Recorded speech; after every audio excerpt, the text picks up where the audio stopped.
എന്തായാലും നിങ്ങൾക്ക് എല്ലാവർക്കും അറിയാവുന്നൊരു കാര്യമാണ് നമ്മുടെ കാലിദ് ജമീലുണ്ടല്ലോ, നമ്മുടെ ഇന്ത്യയുടെ പരിശീലകൻ. സോ അദ്ദേഹത്തിൻ്റെ പെർഫോമൻസിൽ, അതായത് അദ്ദേഹത്തിൻ്റെ അണ്ടറിൽ ഇന്ത്യയുടെ പെർഫോമൻസിൽ എല്ലാവരും ഭയങ്കര ഡിസപ്പോയിൻറ്റഡ് ആണ്. അദ്ദേഹം കറക്റ്റ് പ്ലേസിനെ ഒന്നും അല്ല ടീമിൽ എടുത്ത് എന്നൊക്കെ പറഞ്ഞുകൊണ്ട് അത് സത്യം തന്നെയാണ്.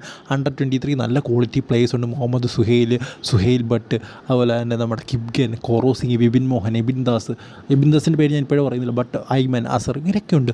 സോ എന്നിട്ട് പോലും അവരെയൊന്നും വിളിക്കാതെ ബോൾ കൺട്രോൾ കുറച്ച് കുറവുള്ള സീനിയർ താരങ്ങളെയാണ് വിളിച്ചത്. അത് ഞാൻ ഡിസപ്പോയിൻ്റ് ആണ്.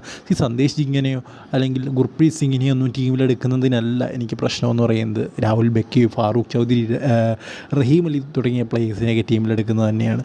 സോ എന്തായാലും നിങ്ങളുടെ അഭിപ്രായം എന്താണ്? ഇത് ശരിയാണോ അല്ലയോ എന്ന് പറയുക. അതുപോലെ തന്നെ എടുത്ത് പറയേണ്ട ഒരു കാര്യമുണ്ട്, ആഷ്ലി വെസ്റ്റ്വുഡ് ഇതിന് രംഗത്ത് വന്നിട്ടുണ്ട്. അത് നേരത്തെ തന്നെ പറഞ്ഞിട്ടുള്ളൊരു കാര്യമാണ്. കാലിദ് ജമീൽ ഒരു റൈറ്റ് ചോയ്സ് ആണോ ഇന്ത്യൻ പരിശീലകൻ എന്നുള്ളതിൽ റീതിങ്ക് ചെയ്യണമെന്ന് ആഷ്ലി വെസ്റ്റ്വുഡ് നേരത്തെ പറഞ്ഞിട്ടുണ്ട്. ഫെബ്രുവരിയിൽ പറഞ്ഞിട്ടുള്ളൊരു കാര്യമാണ്. അത് അപ്പോയിൻറ്റ് ചെയ്തപ്പോൾ പറഞ്ഞിട്ടുള്ള കാര്യമാണ്. സോ ഇതിനെക്കുറിച്ച് നിങ്ങളുടെ അഭിപ്രായം കമൻറ്റ് ബോക്സിൽ നിന്ന് പറയാം. അടുത്ത ഗുഡ് ബൈ.